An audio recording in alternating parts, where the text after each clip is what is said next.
आपसे डिस्कस करना चाहूंगा। 11th क्लास में हम लोगों ने जीओसी पढ़ा था और जनरल ऑर्गेनिक केमिस्ट्री के दो तीन चैप्टर्स बल्कि मुझे बोलना चाहिए, क्योंकि जीओसी एक चैप्टर नहीं बल्कि जीओसी एक बड़ी यूनिट है जिसके अंदर कुछ छोटे छोटे चैप्टर्स आते हैं। जैसे कि इसमें इलेक्ट्रॉन डिस्प्लेसमेंट इफेक्ट पहला, फिर इसके बाद अपने को पढ़ना होता है आइसोमेरिज्म और रिएक्शन मैकेनिज्म।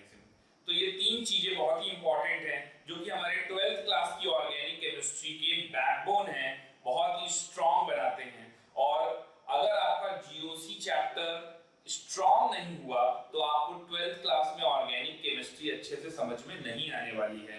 तो ये बिल्कुल आपको अपनी ऑर्गेनिक केमिस्ट्री को वीक नहीं करना है, इसको स्ट्रॉन्ग बनाने के लिए आपको क्या करना है, आपको 11th क्लास में जो जीओसी पढ़ाया गया है वो जीओसी वाले टॉपिक का थॉरोली रिवीजन करना है, बहुत अच्छे से रिवाइज करना है, स्पेशली आइसोमेरिज्म और रिएक्शन मैकेनिज्म। तो आइसोमेरिज्म और रिएक्शन मैकेनिज्म और इसके साथ साथ अगर आप इलेक्ट्रॉन डिस्प्लेसमेंट इफेक्ट पढ़ लेते हैं तो कुछ छोटी छोटी रीजनिंग आप लोग सेकंड्स में ही समझ जाएंगे जो यहाँ पर ऑर्गेनिक केमिस्ट्री में यूज होंगी। उसके लिए आपको ज्यादा टाइम नहीं लगेगा, आप रिएक्शन मैकेनिज्म और इलेक्ट्रॉन डिस्प्लेसमेंट इफेक्ट से रीजनिंग स्ट्रांग होगी और आइसोमेरिज्म से आपको क्वेश्चंस में नंबर ऑफ प्रोडक्ट्स बनाने की एबिलिटी समझ में आएगी। तो नंबर ऑफ प्रोडक्ट्स कितने बन सकते हैं, क्या उसका स्टीरियो आइसोमर बनेगा या नहीं बनेगा, तो इससे क्या होगा कि अपने को जल्दी सारी चीजें समझ में आने लगेगी। और अगर यहाँ मैं कोई भी पॉइंट बोलूंगा आपको तो आप तुरंत वो कैच कर पाओगे। तो जीओसी रिवाइज करना बहुत ही जरूरी है। ओके, तो स्टार्ट करते हैं अपना आज का ऑर्गेनिक केमिस्ट्री का पहला chapter, halo alkane and hello alkenes. तो हेडिंग डाल देंगे आप मेरे साथ, इंट्रोडक्शन। तो जरा देखिए आखिर हेलो एल्केन कितने टाइप के होते हैं।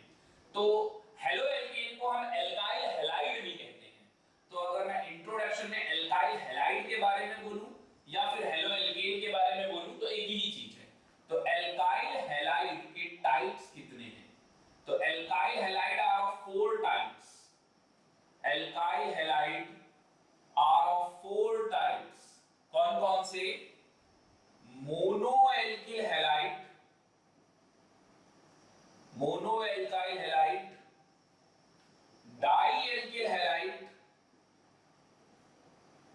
Die alkyl halide, tri alkyl halide और लास्ट है tetra alkyl halide, tetra alkyl halide. Okay, तो mono alkyl halide, di alkyl halide, tri alkyl halide और टेट्रा एल्किल हैलाइड, यानी ऐसे एल्किल हैलाइड जिसमें सिर्फ एक ही हैलोजन यूज होगा। X को मैं हैलोजन से रिप्रेजेंट कर रहा हूं, उसे हम बोलेंगे मोनो एल्किल हैलाइड। जिसमें दो हैलोजन यूज होंगे एल्काइल हैलाइड में तो उसको बोलेंगे डाई एल्किल हैलाइड। ओके, वो हो जाएगा हमारे लिए डाई एल्किल हैलाइड।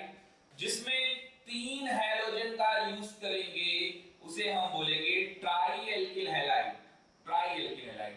और जिसमें 4 हैलोजन का यूज करेंगे उसे हम बोलेंगे टेट्रा एल्किल हैलाइड। ओके, इसमें डाई एल्किल हैलाइड 2 टाइप के होते हैं। तो डाई एल्किल हैलाइड भी 2 टाइप के होते हैं, वो कौन कौन से, उनको भी हम जान लेते हैं। एक होता है gem dihalide, gem dihalide, gem का पूरा नाम है जैमिनल। और एक होता है विक डाई हैलाइड, विसिनल बोलते हैं, Wick die halide.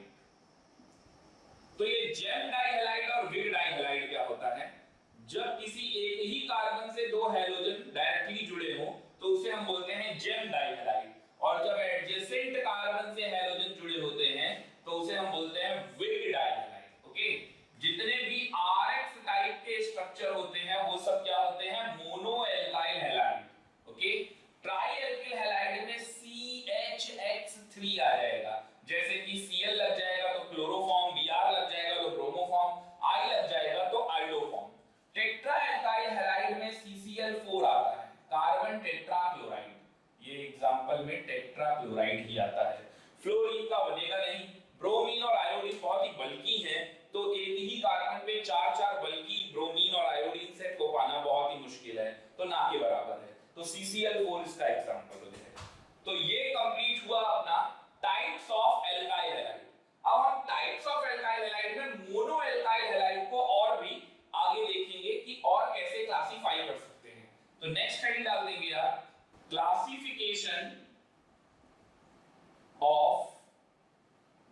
Mono alkyl halide. तो classification of mono alkyl halide यानी जिसमें एक हैलोजन है उसको मोनो एल्काइल हैलाइड बोल रहे हैं, और वो भी कितने टाइप के होते हैं? तो वो टोटल 3 टाइप के होते हैं। कौन कौन से?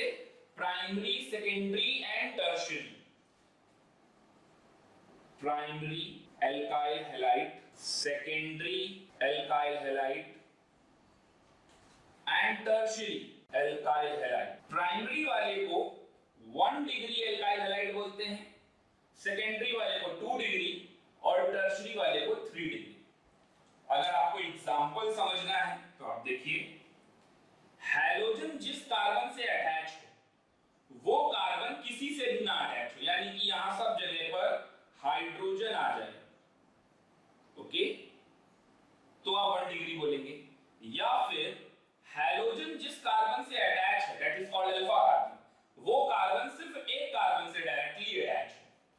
वो कार्बन फिर किसके अटैच होता है इससे कोई मतलब नहीं, लेकिन जो अल्फा कार्बन है वो अल्फा कार्बन अगर एक भी कार्बन से अटैच ना हो तो 1 डिग्री, और अगर सिंगल एक कार्बन से अटैच है डायरेक्टली तो भी 1 डिग्री। इसी तरीके से जो हमारा अल्फा कार्बन है अगर वो 2 कार्बन से डायरेक्टली अटैच होता है, बाकी की वैलेंसी को सेटिस्फाई करने के लिए आप हाइड्रोजन लगा सकते हैं, तो उसको बोलते हैं 2 डिग्री एल्काइल हैलाइड।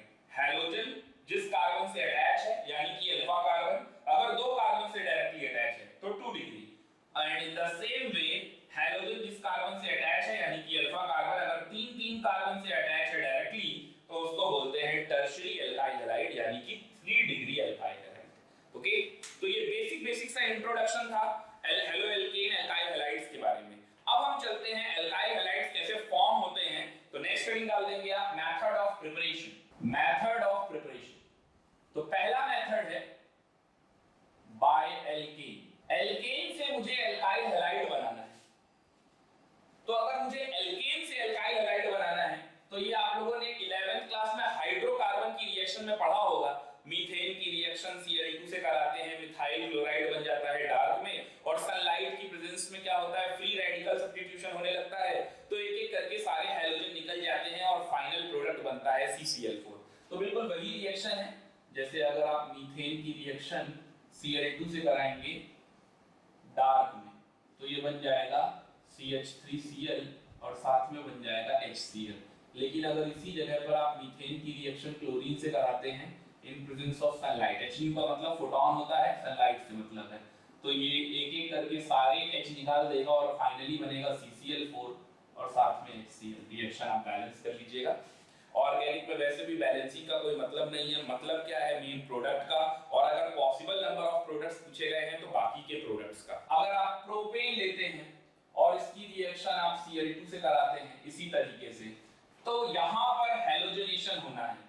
तो ऑर्गेनिक केमिस्ट्री को अच्छे से समझने के लिए आपको सिर्फ क्या काम करना है, आपको 2 कार्बन से ऊपर चले जाना है। तो आपको 3 कार्बन 4 कार्बन पे जब आप ऑर्गेनिक केमिस्ट्री को समझना चालू कर दोगे तो अपने आप इलेक्ट्रॉन डिस्प्लेसमेंट इफेक्ट और रिएक्शन मैकेनिज्म के सारे पॉइंट्स लगने चालू हो जाएंगे।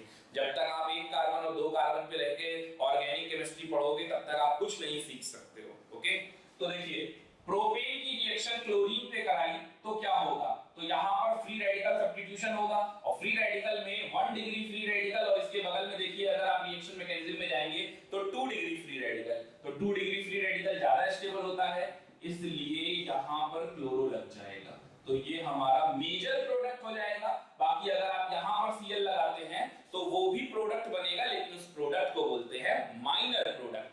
मेजर प्रोडक्ट का मतलब कि रिएक्शन में जो 90% 95% तक बनता है उसे हम क्या बोलते हैं, मेजर प्रोडक्ट। जो 5% 7% 8% ऐसे बनता है उसको हम क्या बोलेंगे, माइनर प्रोडक्ट। तो आपसे अगर कभी कोई पूछता है कि प्रोडक्ट बताओ का मतलब क्या होता है, मेजर प्रोडक्ट। ओके, और अगर कोई पूछता है ऑल पॉसिबल प्रोडक्ट्स बताओ, तो मेजर भी बताना है और माइनर भी बताना है। बाय प्रोडक्ट को प्रोडक्ट नहीं लेंगे, लेकिन मेजर और माइनर प्रोडक्ट को एज अ प्रोडक्ट ट्रीट करेंगे। ओके, जैसे इसी में मुझसे कोई पूछ सकता था कि प्रोडक्ट बताओ, तो प्रोडक्ट तो ये है, और पॉसिबल नंबर ऑफ प्रोडक्ट्स क्या हो सकते हैं, तो पॉसिबल नंबर ऑफ प्रोडक्ट्स में ये वाला हो गया हमारा मेजर, तो साथ में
जीओसी का रिवीजन बहुत अच्छे से करने की जरूरत है, तभी आपको 12th क्लास की ऑर्गेनिक केमिस्ट्री समझ में आने वाली है। ओके, चलिए नेक्स्ट देखते हैं।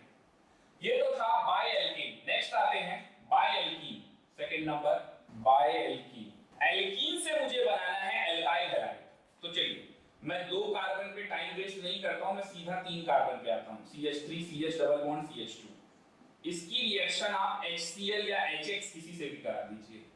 अब अगर आप इसकी रिएक्शन HX से कराएंगे, ओके, तो क्या होगा? तो देखिए ये आपने मार्कोनिकॉफ रूल में पढ़ा होगा।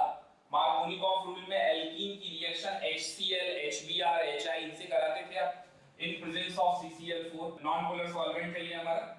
तो CCl4 की प्रेजेंस, तो यहां पर क्या बन जाएगा? CH3CH, एक H तो यहां लग जाएगा और Cl यहां लग जाएगा, यानी X यहां लग जाएगा, और ये कहलाएगा हमारा मेजर प्रोडक्ट। ओके, जबकि अगर आप X इधर लगाएंगे तो क्या बन जाएगा? Minor product. अब ये मार्कोनिकॉफ रूल में आपने पढ़ा होगा कि नेगेटिव पार्ट उस कार्बन पे अटैक करता है जिसके पास कम हाइड्रोजन हो, लेकिन ये रूल सही नहीं होता है एक्चुअल में। तो मेन रूल अपना ये है, नेगेटिव पार्ट अटैकिंग एजेंट का उस कार्बन पे लगता है जो कार्बन ज्यादा स्टेबल होता है। अगर हम यहाँ पर इंडक्टिव इफेक्ट लगाएंगे तो यहाँ डेल पॉजिटिव आएगा, और ये प्लस आई के इफेक्ट की वजह से इसके डेल पॉजिटिव को स्ट्रांग बनाएगा, यानी डिस्पर्स कराएगा उसका चार्ज, यानी ये कार्बन मोर स्टेबल है, तो नेगेटिव पार्ट यहीं पर अटैक कराएंगे। तो इस तरीके से। लेकिन आप सोचिए अगर यहां पर मैं प्रोपीन के साथ, अगर यहां पर मैं प्रोपीन की रिएक्शन HBr से करूं इन प्रेजेंस ऑफ CCl4, तो आप क्या बना के दोगे? आप यहीं पर लगा दोगे Br। बिल्कुल सही है आंसर, आंसर में कोई गड़बड़ी नहीं है, और यही मेजर प्रोडक्ट है। ओके, अगर मैं सिंगल प्रोडक्ट लिख रहा हूं तो इसका मतलब मेजर ही लिखा। और अगर मैं यहां पर CCl4 हटाकर यहां पर ऑक्साइड ले लूं, H2O2 ले लूं, तो यहां पर भी HBr है, लेकिन अब की बार मैंने कोई पर ऑक्साइड यानी कि H2O2 ले लिया। आप कोई और भी पर ऑक्साइड ले सकते हो, ऐसा नहीं है H2O2 ही लेना है। तो पर ऑक्साइड इफेक्ट का मतलब खराश इफेक्ट एंटी मार्कोनिकॉफ रूल लग जाता है, और ये पहचानते कैसे हैं? H2O2 की प्रेजेंस में HX लेना होता है, और एंटी मार्कोनिकॉफ रूल सिर्फ और सिर्फ HBr के साथ होता है और किसी के साथ नहीं होता। तो जब कभी भी ऐसा होगा तो अब की बार नेगेटिव पार्ट उस कार्बन पे अटैक करेगा जिसके पास ज्यादा हाइड्रोजन है। ये रूल भी वैसे ही बना था जैसे मार्कोनिकॉफ में बनाया, और मार्कोनिकॉफ रूल और एंटी मार्कोनिकॉफ रूल में ये सारे चेंजेस किए गए। जैसे मार्कोनिकॉफ रूल को मैंने आपको बताया नेगेटिव पार्ट उस कार्बन पे अटैक करेगा जो मोर स्टेबल है। ओके, बट यहां पर क्या होगा? फ्री रेडिकल रिएक्शन हो रही है, तो फ्री रेडिकल सब्स्टिट्यूशन में नेगेटिव पार्ट वहां पर अटैक करेगा जिसकी वजह से more stable free radical form हो। अब आप सोचिए कि अगर आपने Br यहां पर लगा दिया तो क्या होगा? 2 डिग्री फ्री रेडिकल फॉर्म होगा, और अगर आपने Br यहां पर लगा दिया मार्कोनी की तरह तो यहां 1 डिग्री फ्री रेडिकल फॉर्म होगा। इसी वजह से मोर स्टेबल फ्री रेडिकल को देखते हुए अपने को CH3CH CH2Br यहां लगाना है और H यहां लगाना है, तो ये बन जाएगा प्रोपिल ब्रोमाइड। ये होगा मेजर प्रोडक्ट। और अब की बार अगर आप मिड में लगा देते हो, अब की बार अगर आप यहां Br लगाते हो तो ये होगा माइनर प्रोडक्ट, और ये वाला होगा मेजर प्रोडक्ट। और अगर आप यहां पर Br लगा देते हैं मार्कोनी वाले में, ये हो जाएगा माइनर प्रोडक्ट। ओके, ये माइनर प्रोडक्ट हो जाएगा और ये मेजर है। आई होप आप लोगों को सारी बातें समझ में आ रही होंगी। एल्कीन से हेलो एल्केन बनाने का एक और तरीका है, वो भी मैं आपको बता देता हूं। जैसे प्रोपीन की रिएक्शन अभी तो आपने देखी कि HBr के साथ करा रहा हूं मैं, अगर इसकी रिएक्शन मैं Br2 के साथ करा हूं, ओके, तो अगर इसकी रिएक्शन मैं Br2 के साथ कराता हूं तो क्या होगा? देखिए, सबसे पहले Br इनके साथ एक नॉन क्लासिकल कार्बोकेटाइन बनाएगा, ये ब्रोमोनियम आयन वाला इंटरमीडिएट, ये इंटरमीडिएट बनेगा। ओके, इसके बाद Br- निकल जाएगा और अगले स्टेप में Br- फिर से अटैक करेगा। अब देखिए यहां वाले से अगर हम ब्रेक करेंगे तो यहां पर डेल पॉजिटिव आएगा और ये methyl group plus I effect देगा, जिस वजह से ये Br- इसी पर अटैक करेगा और ये Br यहां से हट जाएगा। तो ये CC यहां आ गया Br और यहां पर आ गया Br। ये एक तरीके से क्या हुआ? एंटी एडिशन हुआ। एडिशन रिएक्शन जितनी भी है वो दो टाइप की होती है, सिन एडिशन और एंटी एडिशन। अगर दोनों ग्रुप सेम साइड से अटैक कर रहे हैं, देखो दोनों बीआर अगर ऐसे लग रहे होंगे तो इसको क्या बोलेंगे, सिन एडिशन। दोनों बीआर अगर ऐसे लग रहे होंगे तो इसको भी क्या बोलेंगे, सिन एडिशन। लेकिन एक बीआर इधर से लग रहा है और एक बीआर इधर से लग रहा है तो इसको क्या बोलेंगे, एंटी एडिशन। ओके, और ये सिन एडिशन एंटी एडिशन तब है जब कोई कार्बोकेटाइन ना बने, क्योंकि अगर कार्बोकेटाइन बनेगा तो प्लेनर हो जाएगा, फिर इस बात का मतलब ही नहीं है कि सिन एडिशन हो रहा है या एंटी एडिशन हो रहा है। ओके, तो यहां तक आप नोट कर लेंगे।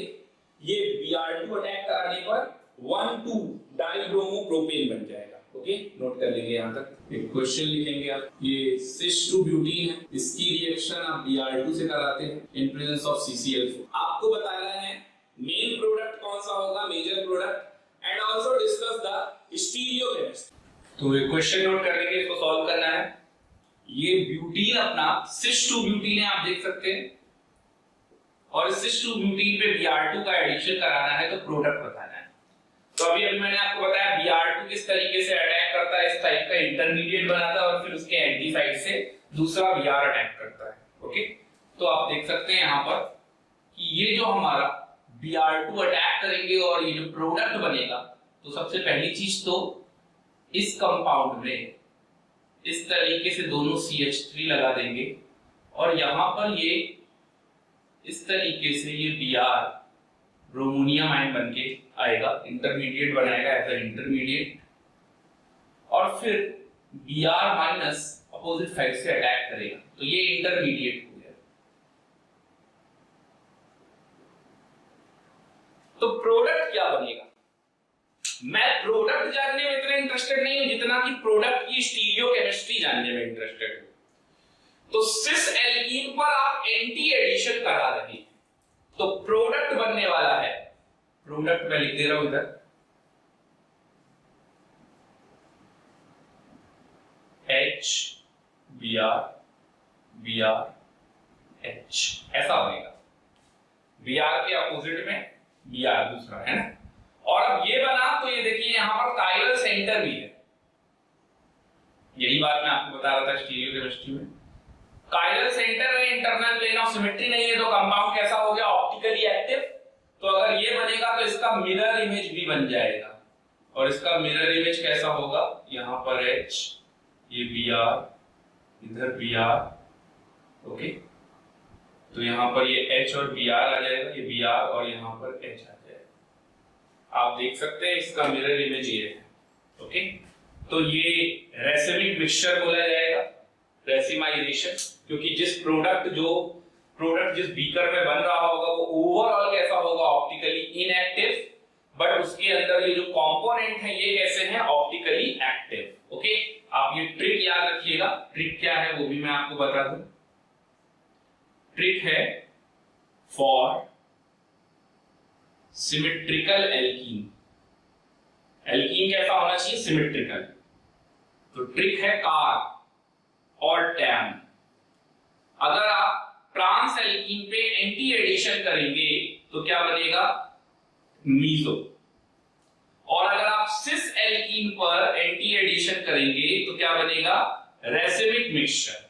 तो कार और टैम से आप ये याद रखिएगा। अब सिन एडिशन करेंगे तो क्या होगा, उल्टा हो जाएगा। जैसे सिस एल्कीन पर सिन एडिशन करेंगे तो मीजो बन जाएगा, ट्रांस पे अगर सिन एडिशन करेंगे तो रेसिमिक बन जाएगा। तो आप ये दो वर्ड याद रखिएगा, कार और टैम। ओके, चलते हैं नेक्स्ट। थर्ड मेथड है बाय एल्काइन। एल्काइन से कैसे बनाना है, तो अपने को अब एल्काइन से बनाना है हेलो एल्कीन। तो एल्काइन से हेलो एल्कीन कैसे बन जाएगा, देखिए ये आपके पास ट्रिपल बॉन्ड है, और इस ट्रिपल बॉन्ड पे आप फिर से क्या करोगे, HX का एडिशन कराओगे। तो जब आप HX का एडिशन कराओगे तो क्या होगा, ये डबल बॉन्ड हो जाएगा, यहाँ एक जगह H आ जाएगा, एक जगह X आ जाएगा, और फिर से आपको HX के साथ रिएक्शन करानी पड़ेगी।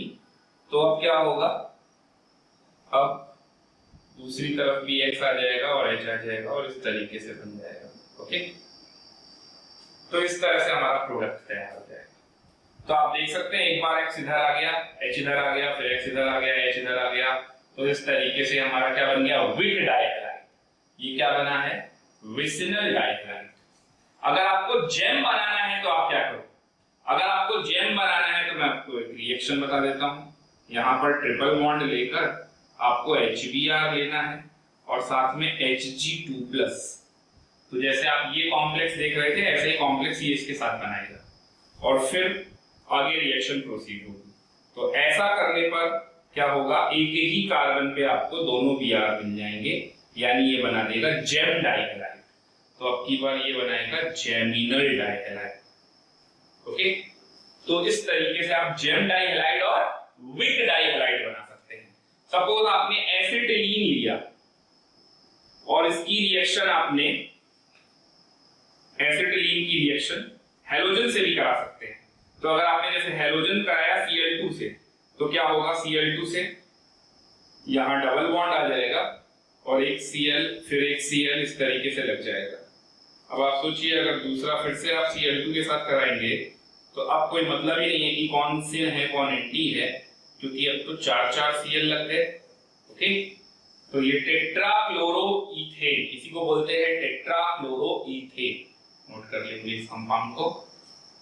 तो ये एल्काइन से बनाया। नेक्स्ट चलते हैं एल्कोहल से, देखते हैं हम लोग बाय एल्कोहल। अब ये रिएक्शनें एल्कोहल में फिर से रिपीट होंगी, तो अभी मैं आपको जनरल बात बता रहा हूं और जो मेन मैकेनिज्म वाला पॉइंट ऑफ व्यू वो हम एल्कोहल चैप्टर में देखेंगे।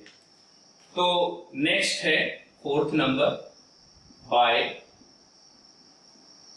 एल्कोहल। तो आप एल्कोहल से हेलो एल्केन कैसे बना सकते हैं? तो देखिए, अगर आपको एल्कोहल से हेलो एल्केन बनाना है तो सपोज आपके पास ROH है, आप इसकी रिएक्शन किससे करा दो, PCl5। ROH की रिएक्शन PCl5 से करा दो। ओके, तो अगर आप PCl5 से कराओगे तो क्या होगा, ये बन जाएगा RCl।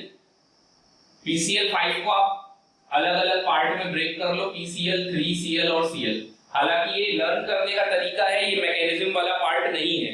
मैकेनिज्म अभी हम लोग एल्कोहल चैप्टर में देखेंगे, तब अपने को समझ में आएगा कि आखिर ये कौन सी मैकेनिज्म फॉलो करता है। ओके, तो ये न्यूक्लियोफिलिक सब्स्टिट्यूशन रिएक्शन ही फॉलो करेंगे। अब उसमें कौन सा पार्ट आएगा ये जब हम अल्कोहल पढ़ेंगे तब देख लेंगे।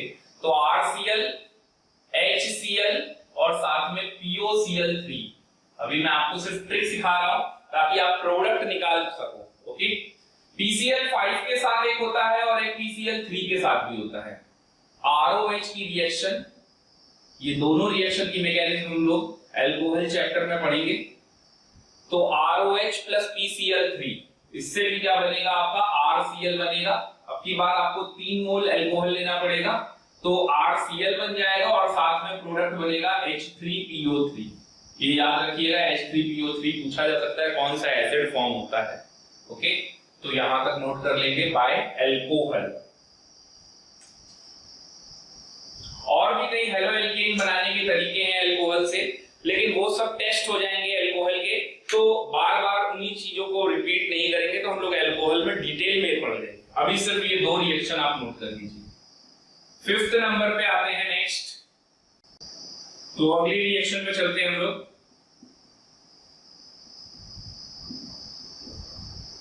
हुंसडीकर रिएक्शन। अब ये हुंसडीकर रिएक्शन क्या होता है, चलिए देख लेते हैं। तो silver salt of fatty acid bromine के साथ रिएक्ट करता है। Silver salt of fatty acid मतलब RCOOH को आप एसिड कहते हो, तो RCOOH को आप क्या कहोगे, silver salt of acid reacts with bromine in presence of CCl4। Okay, in presence of CCl4 ये हमें प्रोडक्ट देगा RBr, इसके साथ साथ ये हमें प्रोडक्ट देगा AgBr का प्रेसिपिटेट और CO। RBr, AgBr और CO, इसकी मैकेनिज्म भी देखनी है अपने को। उससे पहले आप ये समझ ले कि जो R है, R कैसा होना चाहिए। तो better yield of the product के लिए R 1 डिग्री में सबसे ज्यादा यील्ड आएगी, उससे कम 2 डिग्री और सबसे कम 3 डिग्री, क्योंकि 3 डिग्री में फिर स्टेरिक हिंड्रेंस बहुत ही ज्यादा लगने लगेगा। ओके, तो ये नोट कर लेंगे। और अब हम देखते हैं इसकी मैकेनिज्म। तो चलिए मैकेनिज्म पे चलते हैं। तो मैकेनिज्म में क्या है, देखिए सबसे पहले RCOOH Br2 के साथ जब ये कंबाइन करेगा तो Ag Br का प्रेसिपिटेट दे देगा और साथ में बन जाएगा RC double bond O Br plus AgBr। AgCl का व्हाइट प्रेसिपिटेट होता है, AgBr का लाइट येलो होता है और AgI का डार्क येलो होता है, तो ये लाइट येलो प्रेसिपिटेट दे देगा AgBr। अब देखिए अगले स्टेप में क्या होगा, RCOO Br में होमोलिटिक फिजन होगा। होमोलिटिक फिजन, मैं जितनी भी रिएक्शन मैकेनिज्म पढ़ाऊं वो इंपॉर्टेंट जो रिएक्शंस हैं हम सिर्फ उन्हीं की मैकेनिज्म पढ़ेंगे और उन पे आपको फोकस ध्यान देना बहुत जरूरी है। आपको उनकी प्रैक्टिस अच्छे से करनी है क्योंकि मैकेनिज्म वाला पार्ट प्योरली कंसेप्चुअल है और इस पर भी क्वेश्चन आ सकते हैं। तो RCOO Br का होमोलिटिक फिजन होगा, इसका मतलब फ्री रेडिकल बनाएंगे और साथ में Br रेडिकल बनेगा। ओके, अब इसके बाद क्या होने वाला है, RCOO free radical R radical में टूट जाएगा और साथ में CO2 बना देगा, साथ में ये CO2 बना देगा। ओके, अब क्या होगा कि RCOO फ्री रेडिकल तो CO2 बना ले लिया और अब हमारे पास R रेडिकल बन गया। इसमें लेस इंपॉर्टेंट एक ये भी है, माइनर प्रोडक्ट ईस्टर बनने के भी चांसेस हैं। आप देख सकते हैं RCOO रेडिकल R रेडिकल के साथ अगर मिल जाएगा तो क्या बन जाएगा, ईस्टर, लेकिन वो माइनर प्रोडक्ट होगा। अपना मेन प्रोडक्ट तो अपने को देख सकते हैं हम लोग RBr है और वो RBr कैसे बनेगा, तो RC डबल बॉन्ड OBr फिर से R रेडिकल के साथ जुड़ेगा और ये बना देगा RBr, ये मेजर प्रोडक्ट होगा और इसके साथ साथ RC double bond O radical फिर से अलग हो जाएगा। ओके, अब ये RCOO रेडिकल और ये Br रेडिकल मिलकर फिर से यही बना देंगे और फिर से ये प्रोसेस चलता रहेगा कंटिन्यूअस में। ओके, तो ये मैकेनिज्म नोट कर लेंगे आप। इस तरीके से हमारा मेन प्रोडक्ट बना। मैकेनिज्म जो भी पढ़ेंगे वो मेन प्रोडक्ट की पढ़ेंगे, वही इंपॉर्टेंट है, वही जानना है। बाय प्रोडक्ट कैसे बन रहा है उससे कोई मतलब ही नहीं है, ऑर्गेनिक केमिस्ट्री में मेन प्रोडक्ट से ही लेना देना है। यहां तक नोट कर लेंगे। इसके साथ साथ एक बात और याद रखिएगा कि अगर इसी रिएक्शन में मैं Br2 की जगह I2 ले लूंगा तो उसको कहते हैं सिमोनीनी रिएक्शन। ये नोट करके लिख लीजिएगा, आपको 2 पॉइंट लिखने हैं नोट करके। पहला तो इसी रिएक्शन में क्या बनता है, ईस्टर इज आल्सो फॉर्म्ड, तो लिख लेंगे some ester is also formed as a minor product, as a minor product. और दूसरा जो मैं बता रहा हूं, if I2 is used in place of Br2 then it is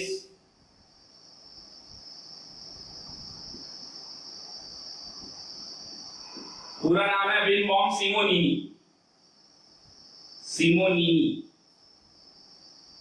reaction, तो इसी को बोलते हैं हम सिमोनीनी रिएक्शन। ओके, नोट कर लेंगे यहां तक।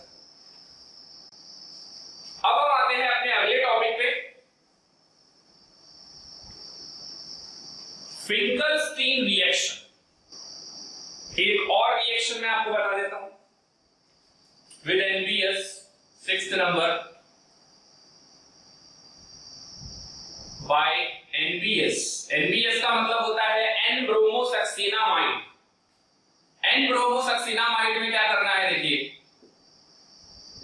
सपोज आपको कोई एल्कीन दिया गया और बोला गया कि इसकी रिएक्शन NBS से करा दो। ये रिएक्शन में एक लॉजिक पॉइंट है, एक कॉन्सेप्ट है, बस आपको क्या करना है, जब भी आपको NBS दे तो आपको एलाइलिक कार्बन पे जाना है और वहां पर Br लगा देना है। अब ये एलाइलिक कार्बन क्या होता है, डबल बॉन्ड वाले कार्बन के बगल वाले कार्बन को बोलते हैं एलाइलिक कार्बन। तो जब कभी भी आपको क्वेश्चन में NBS दे दे तो NBS का फुल फॉर्म लिख लीजिएगा N ब्रोमोसक्सिनामाइड, तो आपको डबल बॉन्ड वाले को तो छेड़ना ही नहीं है, सिर्फ यहां पर Br लगा देना, एलाइलिक कार्बन पे जाके Br लगा देंगे। ओके, अगर आपको Br2 बोलता तब Br यहां लगाते, जैसा कि हमने देखा था एल्कीन में, लेकिन अगर आपको NBS बोलेगा तो आप यहां लगाओगे। ओके, नोट कर लेंगे ये भी, NBS की रिएक्शन। अगर ईथर से बनाना हो तो एक और मेथड देख लेते हैं, बाय ईथर। तो ईथर की रिएक्शन आप PCl5 से कर लीजिए। ईथर क्या होता है, ROR डैश, इसकी रिएक्शन अगर आप PCl 5 से करेंगे तो RCl, R-Cl और POCl 3 मिल जाएगा। ओके, अब चलते हैं, ये तो सिंपल रिएक्शंस थी। अब चलते हैं मेन रिएक्शन पे,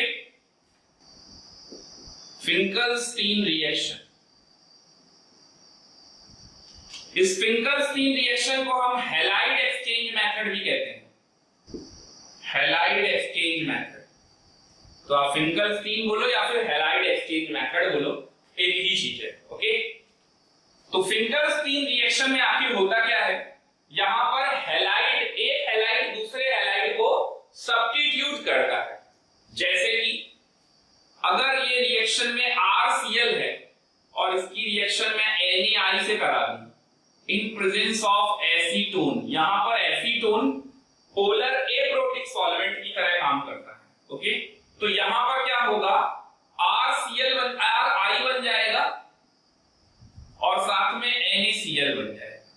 अब आप देख सकते हैं रिएक्टिविटी सीरीज में आयोडीन ऊपर है, तो I क्या कर सकता है, ClBr इन सबको रिप्लेस कर सकता है I, लेकिन Cl को रिप्लेस नहीं कर सकता। यानी अगर आप उल्टा सोचते कि इसकी रिएक्शन RI की रिएक्शन NaCl के साथ कराते इन प्रेजेंस ऑफ एसीटोन, तो ये रिएक्शन नहीं होगी, नो रिएक्शन होगा। अब इसकी मैकेनिज्म अगर आप और जान जाएंगे तो आपको और बेटर समझ में आ जाएगा। तो यहां तक नोट करिए और हेडिंग डाल दीजिए मैकेनिज्म।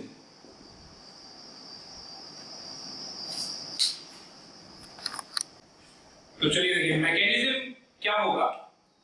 ये जितने भी हैलाइड एक्सचेंज मेथड है ये सब मैकेनिज्म SN2 रिएक्शन को फॉलो करते हैं। तो लिख लेंगे इट फॉलोज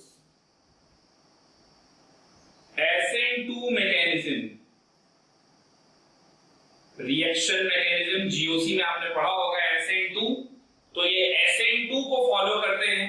SN2 को कैसे फॉलो करेंगे, देखिए RCl और साथ में आप ले रहे हैं NaI in presence of acetone, तो Cl क्या हो गया अपना लीविंग ग्रुप, Lg लिख दे रहा हूं मैं, लीविंग ग्रुप, और यहां से I- क्या हो जाएगा हमारा न्यूक्लियोफाइल, तो I- अपोजिट साइड से अटैक करेगा और Cl यहां से निकल जाएगा। जैसे हम लोग बनाते थे SN2 रिएक्शन में ट्रांजिशन स्टेट, तो जैसे ये Cl जा रहा है और इस तरफ से I आ रहा है, तो ये ट्रांजिशन स्टेट बनती थी, मैं TS लिख दे रहा हूं ट्रांजिशन स्टेट को, और उसके बाद हमारा RI और साथ में Cl माइनस निकल के Na+ के साथ क्या बना देगा, NaCl।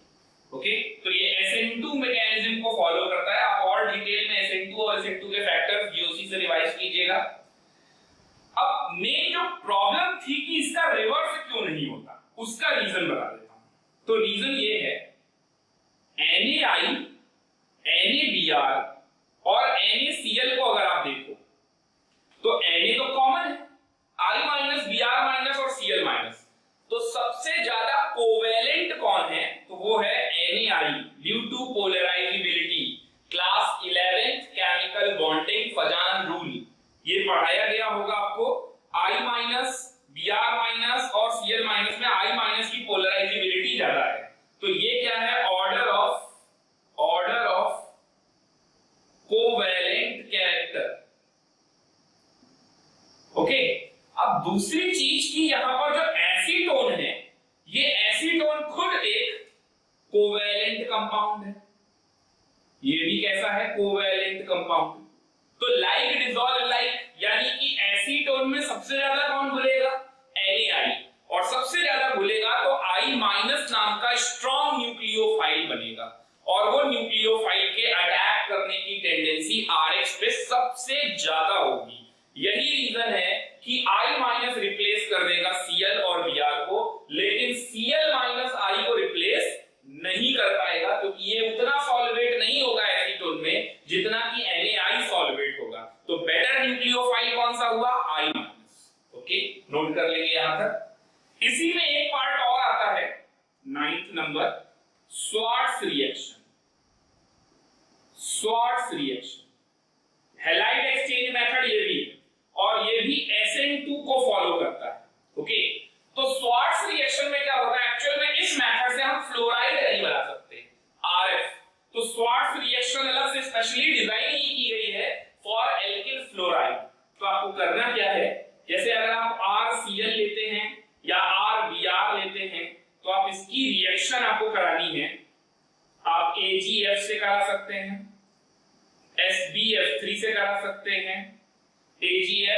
F3 Hg2F2 से करा सकते हैं।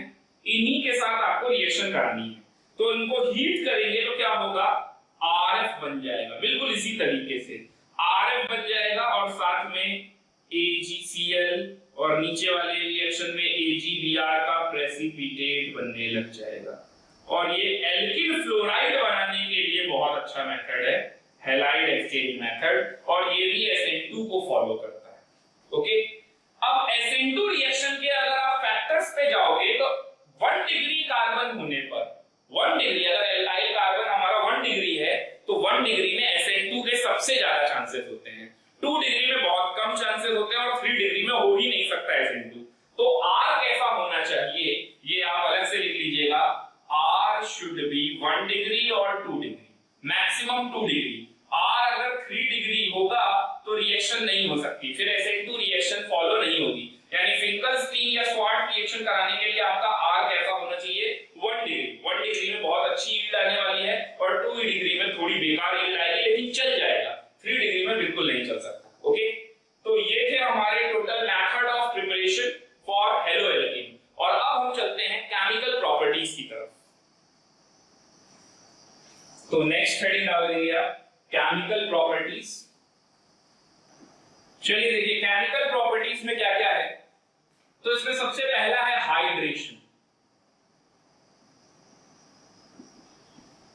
एल्काइल हैलाइड का हमें हाइड्रेशन कराना है। सपोज मेरे पास ये एल्काइल हैलाइड है, प्रोपिल क्लोराइड, और इसकी रिएक्शन मुझे वाटर से करानी है, हाइड्रेशन कराना है। तो एल्काइल हैलाइड का अगर मैं हाइड्रेशन कराऊंगा तो क्या होने वाला है, इसका मतलब ये लीविंग ग्रुप है, Cl लीविंग ग्रुप हटेगा और यहां से OH माइनस नाम का न्यूक्लियोफाइल इस पर अटैक करेगा, तो ये भी कैसा हो जाएगा, न्यूक्लियोफिलिक सब्स्टिट्यूशन रिएक्शन। ओके, तो हाइड्रेशन क्या फॉलो करता है, इट फॉलोज SN रिएक्शन। अब SN में कौन सा, तो ये डिपेंड करता है आपने कैसा प्रोडक्ट बनाया। SN में SN1 भी हो सकता है, SN2 भी हो सकता है। जैसे मैं इसी की बात करूं और अगर आपने प्रोडक्ट यहां पर OH यहां लगा दिया 2 डिग्री पे, इसका मतलब आपने रीअरेंजमेंट करा है। कार्बोकेटाइन जब तक यहां नहीं बनेगा तब तक आप कार्बोकेटाइन से रीअरेंजमेंट करके हाइड्राइड शिफ्टिंग करके तभी तो 2 डिग्री कार्बोकेटाइन यहां पर लाए होंगे। तो इसका मतलब ये वाला प्रोडक्ट अगर बनाओगे तो मैं क्या बोलूंगा, SN1 का प्रोडक्ट है। और अगर जहां Cl था वहीं से अपोजिट डायरेक्शन में आपने OH माइनस आयन का अटैक करा दिया, यानी आपने प्रोपिल अल्कोहल ही बनाया, तो फिर मैं बोलूंगा कि ये कैसा प्रोडक्ट हो सकता है, तो ये SN2 वाला प्रोडक्ट हो जाएगा। SN2 मैकेनिज्म को फॉलो करके प्रोडक्ट ये बन जाएगा और SN1 के अकॉर्डिंग ये बन जाएगा। अब मेजर कौन है और माइनर कौन है, ये तो डिपेंड करता है कि आपने SN1 की कंडीशन को ले रखा है या SN2 की कंडीशन को ले रखा है। तो SN1 के रिस्पेक्ट में ये मेजर ये माइनर, और SN2 के रिस्पेक्ट में ये मेजर ये माइनर। ओके, तो हाइड्रेशन तो ये हो गया। नेक्स्ट आते हैं सेकंड, हाइड्रेशन के बाद अगला मेथड है by aqueous and alcoholic KOH। By aqueous KOH and alcoholic KOH। एक इंपॉर्टेंट बात आपको हमेशा ध्यान रखनी है, एक्वस KOH हमेशा सब्स्टिट्यूशन देगा और अल्कोहलिक KOH हमेशा एलिमिनेशन देगा। जैसे कि अगर मैं RX ये है मेरे पास और इसकी रिएक्शन में KOH से करा दूं और ये KOH कैसा है, एक्वस KOH है, तो अगर ये एक्वस KOH होगा तो ये क्या करेगा, देखिए KX अलग होगा, ओके, और साथ में OH लग जाएगा, तो एक्वस KOH से हमें सब्स्टिट्यूशन मिल जाएगा। अब फिर से ये 1 डिग्री है, तो 1 डिग्री के केस में SN2 ज्यादा फेवर होता है, SN1 नहीं। तो फिर ऐसे केस में आपको क्या करना होगा, यहां पर आपको OH लगा देना है और साथ में KX। लेकिन अगर यहां पर ये 3 डिग्री होता या 2 डिग्री होता तो इसके SN1 के भी चांसेस होते। अभी ये सिर्फ SN2 वाला प्रोडक्ट है, ये SN2 मैकेनिज्म से बना हुआ प्रोडक्ट है। सपोज अगर आपने यहां पर ऐसा ले रखा होता, इस तरीके का एल्काइल हैलाइड, और ये आपका KOH इस तरीके से होता, ओके, या अगर यहां पर नहीं भी होता तो यहां होता। तो अब ऐसे में आप देख सकते हैं कि यहां पर अगर आप प्रोडक्ट ये बनाते हैं तो ये SN2 प्रोडक्ट बन गया, लेकिन अगर आप शिफ्ट कराकर आप ऐसा टर्शियरी अल्कोहल बना सकते हैं। तो ये SN1 मैकेनिज्म से है, क्योंकि कार्बोकेटायन बनता तो SN1 में ही है, SN2 में नहीं बनता। ओके, तो ये SN1 और SN2 जैसे प्रोडक्ट बन जाएंगे। तो ये तो बात हुई एक्वस KOH की। अब बात करते हैं अल्कोहलिक KOH की। तो अल्कोहलिक KOH, अल्कोहलिक KOH में किस तरीके से होगा? सपोज मैंने इथाइल क्लोराइड ले लिया और उसकी रिएक्शन KOH से जो कराई है वो अल्कोहलिक है, तो अल्कोहलिक KOH के साथ रिएक्शन कराना। तो अल्कोहलिक KOH के साथ रिएक्शन कराने पर क्या होगा? तो देखिए यहां पर जैसे कि आप लोग प्रोडक्ट जानते ही हो, CH2 double bond CH2 elimination हो जाएगा, इसके साथ साथ KCl बन जाएगा और वाटर बन जाएगा। ओके, बट आपको मैकेनिज्म भी आनी चाहिए कि आखिर ये काम हुआ कैसे होगा। तो चलिए देखते हैं। अल्कोहलिक KOH यानी कि ROH और साथ में KOH, ये हो गया अल्कोहलिक KOH। ये आपस में रिएक्ट करके क्या बनाएंगे? RO- K+ और साथ में वाटर। समझ आ रहा है आपको? तो ये हो गया आपका अल्कोहलिक KOH के साथ। अब आपने क्या किया? इथाइल क्लोराइड की रिएक्शन RO- K+ से कोई मतलब नहीं, RO- से है, मतलब इससे कराया। तो अब ये किसकी तरह काम कर रहा है? ये एक्ट कर रहा है बेस की तरह, न्यूक्लियोफाइल की तरह नहीं बल्कि बेस की तरह काम कर रहा है। और ये बेस क्या करेगा? हाइड्रोजन, एसिड बेस रिएक्शन होगी, तो ये बेस क्या करेगा? हाइड्रोजन को एलिमिनेट करेगा। तो यहां से जो आप हाइड्रोजन देख रहे हैं वो निकलेगा और इस तरफ से ये आपका ये लीविंग ग्रुप भागेगा। तो ये जब लीविंग ग्रुप भागेगा Cl- और ये बन जाएगा ROH। तो ये बन गया हमारा प्रोडक्ट मेन एल्कीन और साथ में बन गया ROH और साथ में निकला यहां से Cl-। अब ये Cl- K+ के साथ रिएक्ट करके बाद में बना देगा KCl। तो इस तरह से ये प्रोडक्ट बनते हैं। ओके, नोट कर लेंगे इसको भी यहां तक, अल्कोहलिक KOH। नेक्स्ट आते हैं कुछ रिएक्शनें आपने 11th क्लास में हाइड्रोकार्बन में पढ़ी होंगी, जैसे वुड्ज रिएक्शन, वुड्ज-फिटिक, है ना, फ्रैंकलैंड रिएक्शन, इस तरीके की रिएक्शन। ये भी अल्काइल हैलाइड की केमिकल प्रॉपर्टीज ही है एक तरीके से। जैसे आप थोड़ा देख लेंगे जल्दी से, वुड्ज रिएक्शन। वुड्ज रिएक्शन में हमने क्या पढ़ा था 11th क्लास में? तो मैं इसको एक क्वेश्चन के फॉर्म में ही आपको बता देता हूं। तो जैसे अगर मैं इथाइल क्लोराइड की रिएक्शन सोडियम से करा दूं इन प्रेजेंस ऑफ ड्राई ईथर, मालूम है आपको ड्राई ईथर क्यों लेते हैं? ड्राई ईथर क्या करता है? मॉइस्चर को एब्जॉर्ब करता है, सोडियम के आसपास जितना मॉइस्चर होता है उसको एब्जॉर्ब करता है ताकि सोडियम ड्राई रहे। अदरवाइज अगर सोडियम ड्राई नहीं रहा तो क्या होगा? एक्सप्लोसिव रिएक्शन दे देगा। तो ड्राई ईथर, यहां आप THF भी ले सकते हैं, ड्राई ईथर की जगह पर THF टेट्राहाइड्रोफ्यूरॉन ये भी ले सकते हैं। तो ये करता क्या है? ये 2 मोल रिएक्ट करेंगे इसके 2 मोल के साथ तो RR बन जाता है, तो C2H5 यानी कि ये क्या बन गया? ब्यूटेन। और ये ब्यूटेन हमारा क्या है? Major product. और साथ में बन जाता है 2 मोल ऑफ NaCl। सिर्फ इतना ही नहीं, इसके साथ साथ आपसे और भी हाइड्रोकार्बन पूछे जा सकते हैं। तो जब आप वुड्ज रिएक्शन की मैकेनिज्म फिर से रिवाइज करना तो देखना हाइड्राइड शिफ्टिंग हो जाएगी, क्योंकि ये इथाइल फ्री रेडिकल बनेगा, तो ये इथाइल फ्री रेडिकल से हाइड्रोजन एटम दूसरे इथाइल में शिफ्ट हो जाएगा। तो अगर एक से शिफ्ट होकर दूसरे में चला गया तो ये C2H4 और C2H6 नाम के 2 माइनर प्रोडक्ट भी बना देगा। तो ये बहुत अच्छा सवाल हो जाएगा कि आपसे पूछा जाएगा how many possible hydrocarbons will be form.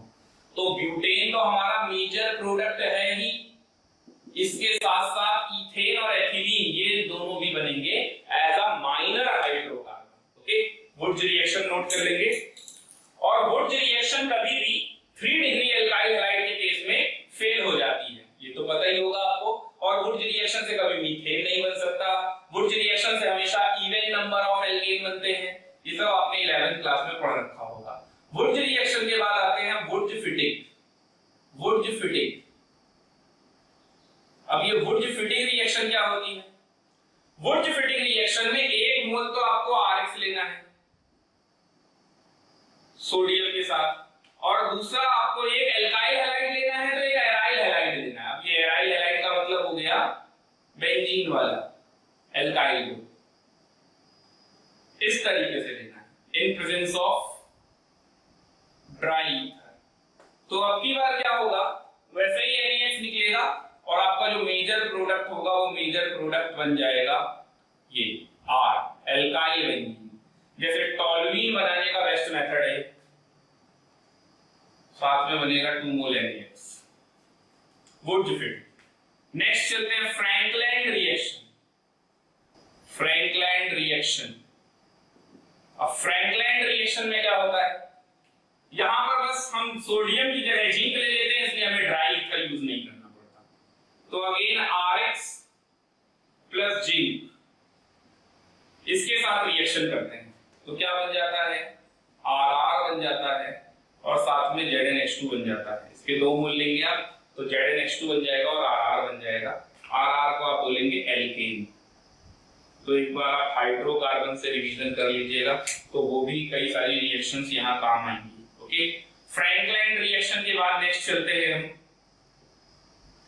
अगर हम KCl और AgCl के साथ रिएक्शन कराएंगे with potassium cyanide and silver cyanide तो क्या होगा, चलिए देखते हैं। अगर मैंने RX की रिएक्शन KCl के साथ कराई तो प्रोडक्ट बनेगा RCl और साथ में KX। ये तो आप एक्सपेक्ट भी कर रहे होंगे कि RCl बनना चाहिए था, है ना। लेकिन अगर मैंने इसी RX की रिएक्शन AgCl के साथ कराई तो बनेगा RNC और साथ में AgX। ये आप एक्सपेक्ट नहीं कर रहे होंगे, तो ये आपको इंपॉर्टेंट है जानना। ऐसा क्यों हुआ कि यहां साइनाइड बना और यहां आइसोसाइनाइड बना। तो देखिए, पोटेशियम साइनाइड एक आयनिक कंपाउंड है और सिल्वर साइनाइड एक कोवैलेंट कंपाउंड है। तो इससे क्या फर्क पड़ने वाला है, इससे फर्क ये पड़ने वाला है कि ये अपने आयनों में ऑलरेडी डिसोसिएटेड है और जब ऑलरेडी डिसोसिएटेड है तो Cl माइनस में कार्बन पे जो माइनस है वो स्ट्रॉन्ग नेगेटिव चार्ज होल्ड कर रहा है, तो उसी से ये बॉन्ड जुड़ जाएगा तो बन जाएगा RC triple bond N, RCl। Okay, और AgCl वाले में Ag और Cl को तोड़ना पड़ेगा, ये ऑलरेडी टूटेंगे नहीं तो ये तोड़ना पड़ेगा, तो आएगा Cl पे माइनस। अब यहाँ पर नाइट्रोजन जो बगल वाला है, जब यहाँ पर स्ट्रॉन्ग, इनके बीच में स्ट्रॉन्ग बॉन्ड है और इनके बीच में कोई भी बॉन्ड नहीं है, तो जितनी देर में हम यहाँ से बॉन्ड तोड़ेंगे उतनी देर में नाइट्रोजन के पास जो लोन पेयर इलेक्ट्रॉन है वहां से वो बॉन्ड बना देगा और इसीलिए यहाँ पर बनता है आइसोसाइनाइड। तो इस केस में AgCl के केस में आइसोसाइनाइड और पोटेशियम साइनाइड के केस में साइनाइड बनेगा। इसमें आगे आप रिएक्शन और भी प्रोसीड करा सकते हैं, जैसे कि अगर इसका रिडक्शन कर दिया जाए फर्दर LiAlH4 से, तो अगर इसका आगे फर्दर रिडक्शन कर दिया जाए तो क्या बन जाएगा, ये RCH2NH2 एमीन बन जाएगा साइनाइड से। ओके, अगर हम इसमें RCH2NH2 बन गया, अगर हम इसमें हाइड्रोलिसिस करा दें, हाइड्रोलिसिस करा दें तो हाइड्रोलिसिस कराने से क्या होगा, ये एसिड और अमोनिया में भी कन्वर्ट हो जाएगा। तो RC डबल बॉन्ड OH और साथ में अमोनिया, तो इस तरीके की रिएक्शन भी हो जाएंगी।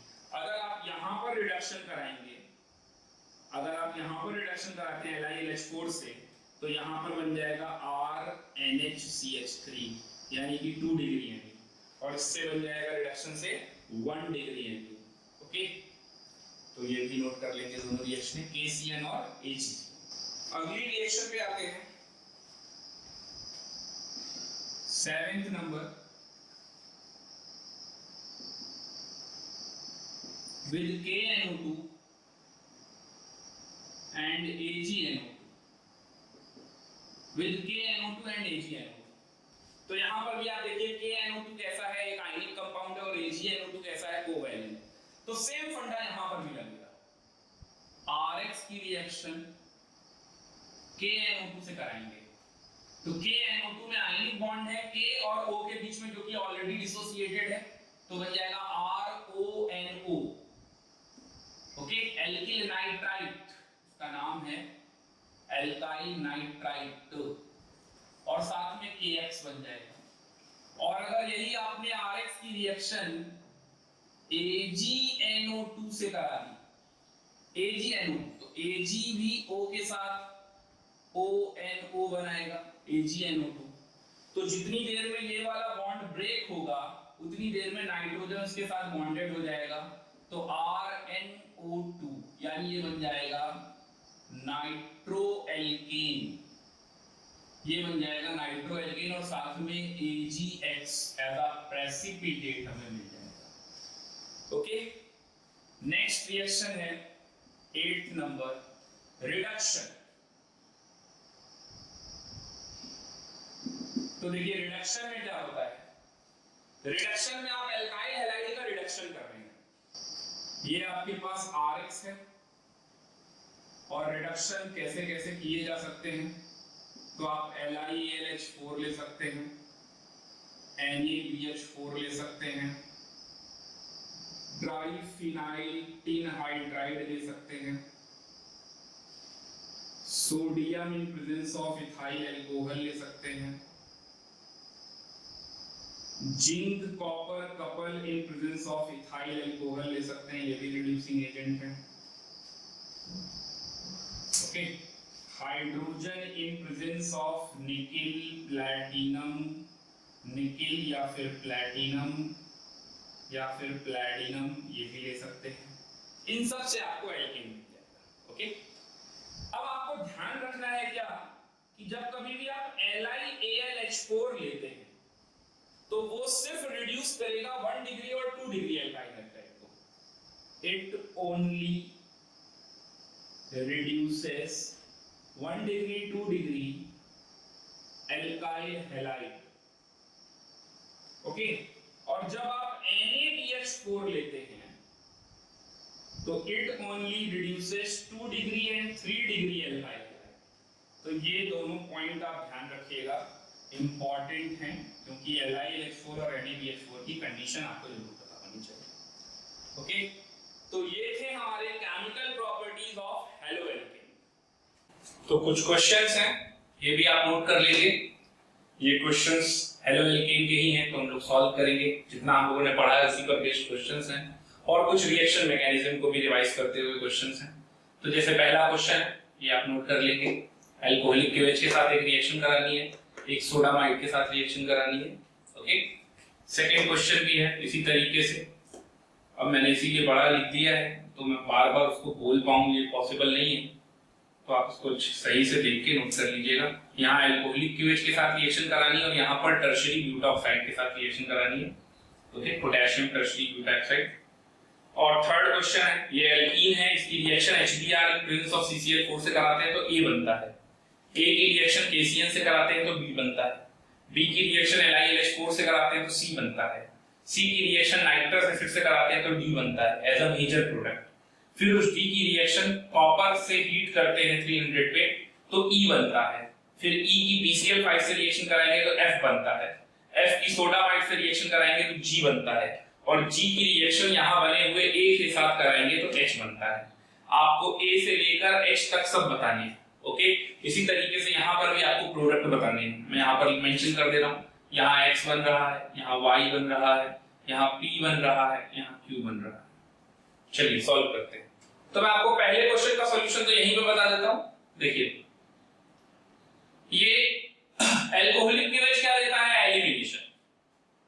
एलिमिनेशन कैसे हो सकता है, जरा सोचिए, डबल बॉन्ड यहां लग जाए या डबल बॉन्ड यहां लग जाए या यहां लग जाए, तो एक ही बात है, यहां और यहां लग जाए या फिर यहां पे लग जाए, किसमें हमारा ज्यादा फायदा है। तो एक बार हम डबल बॉन्ड यहां लगा के देखते हैं, अगर हमने Cl यहां से लीविंग ग्रुप से और हाइड्रोजन यहां से निकाला, यहां से निकाले या यहां से निकाले एक ही चीज है, तो ये एल्कीन ऐसा बन जाएगा। और दूसरा कि हम हाइड्रोजन यहां से निकाले तो डबल बॉन्ड यहां लग जाएगा। इन दोनों में से कौन सा मेजर प्रोडक्ट होगा और कौन सा माइनर प्रोडक्ट होगा। मैंने जितने भी XYZ या PQ लिखा हुआ है ये सब मेजर के लिए बताना है आपको, तो ये वाला मेजर प्रोडक्ट हो जाएगा। अब आप सोचो इसकी रीजनिंग ऐसा क्यों है, ये मेजर है और ये वाला माइनर है, क्योंकि ये एल्कीन ज्यादा स्टेबल है। और कौन सा रूल हमने फॉलो किया, सैडजेफ रूल। यहां पर हम सैडजेफ रूल फॉलो करते हैं, दो रूल होते हैं एलिमिनेशन में, सैडजेफ और हॉफमैन, तो यहां पर हमने सैडजेफ रूल फॉलो करके बनाया है। अगर हम इसकी रिएक्शन सोडामाइड से करेंगे तो भी यही बनेगा, इससे भी यही आंसर आएगा। तो दोनों के लिए आप नोट कर लीजिए। चलिए नेक्स्ट चलते हैं क्वेश्चन नंबर 2 पे। तो क्वेश्चन नंबर 2 का आंसर क्या आएगा? अब देखिए, जब कभी भी बेस बहुत बल्की हो जाता है एलिमिनेशन में, यहां एलिमिनेशन ही होगा, ओके, जब बेस बल्की हो जाएगा तो ऐसे में सेटजेफ नहीं बल्कि हॉफमैन रूल चलेगा। तो जो हमारा पी कंपाउंड है वो क्या है? वो है ब्यूटीन 1, ये है पी, सेटजेफ रूल। Cl यहां से जाएगा और ये ब्यूटॉक्साइड ग्रुप इस वाले कार्बन पे अटैक नहीं कर पाएगा हिंड्रेंस की वजह से, तो इधर वाले से ही H ले लेगा और यहां डबल बॉन्ड बना लेगा। और साथ में जो बाय प्रोडक्ट आप बनाओगे तो वो बनेंगे OH, यहां से H मिलके, और साथ में KCl, ओके। अब एल्कोहलिक की वजह से अगर रिएक्शन करते तो क्या बनता? तो यहां सेटजेफ रूल लगा दो, तो यहां अगर आप सेटजेफ रूल लगाओगे तो ब्यूटीन 2 बन जाएगा और साथ में KCl निकल जाएगा, ओके। तो ये क्वेश्चन नंबर 1 और 2 हो गया। अब चलते हैं क्वेश्चन नंबर 3 की तरफ। तो 3 वाले का सॉल्यूशन मैं यहां लिख दे रहा हूं, तो चलिए देखते हैं। CH2 डबल बॉन्ड CH2, इसकी रिएक्शन कराई गई HBr, तो क्या बन जाएगा? CH3 CH2 Br, ये हो गया A, ओके।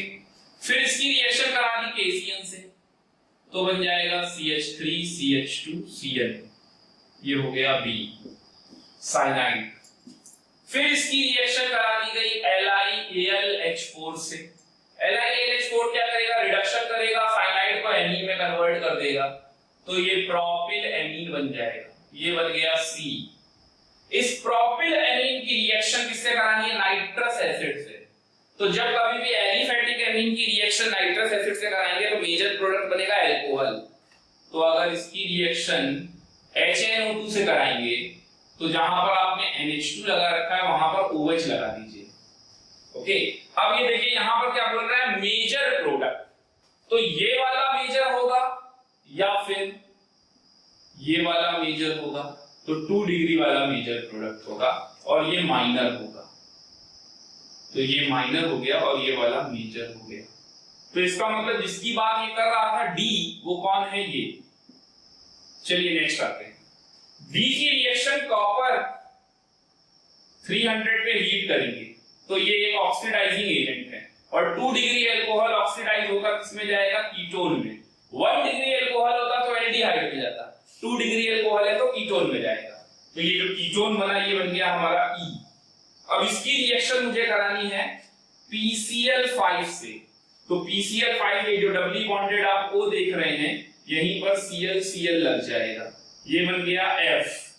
इसकी रिएक्शन करानी है मुझे सोडामाइड से, तो NaNH2 सोडामाइड, NaCl निकालेगा, ओके, और इसके बगल वाले कार्बन एटम से हाइड्रोजन निकालेगा, तो ये बन जाएगा प्रोपाइन, ये बन गया F के बाद G, प्रोपाइन।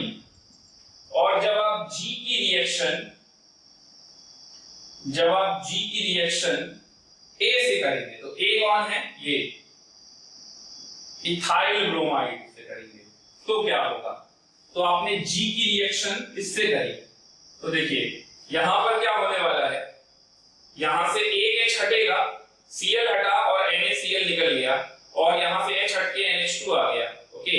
तो NaCl निकल गया, यहां से Cl निकल गया, यहां से H निकल के NH2 मिल गया, तो यहां पर आ गया बॉन्ड, डबल बॉन्ड। और बाद में सोडामाइड के साथ जब आप फिर से करेंगे तो CH जो होगा इसका वो भी चला जाएगा और बन जाएगा यहां पर Na, तो C माइनस Na प्लस, ये ध्यान रखिएगा, ये बना है जी। और इसके बाद जब आप इसके साथ रिएक्शन करा देंगे तो ये बन जाएगा, उसी के आगे NaBr हटा के जोड़ दीजिएगा, ये वाला प्रोडक्ट, तो ये बन जाएगा आपका H, ओके। 1 2 3 कार्बन और ये 2 5 कार्बन का है, पेंटाइन 2, ओके। तो आज के लिए इतना ही, आज का ये लेक्चर हम यहीं पे फिनिश करते हैं, ओके। Thank you.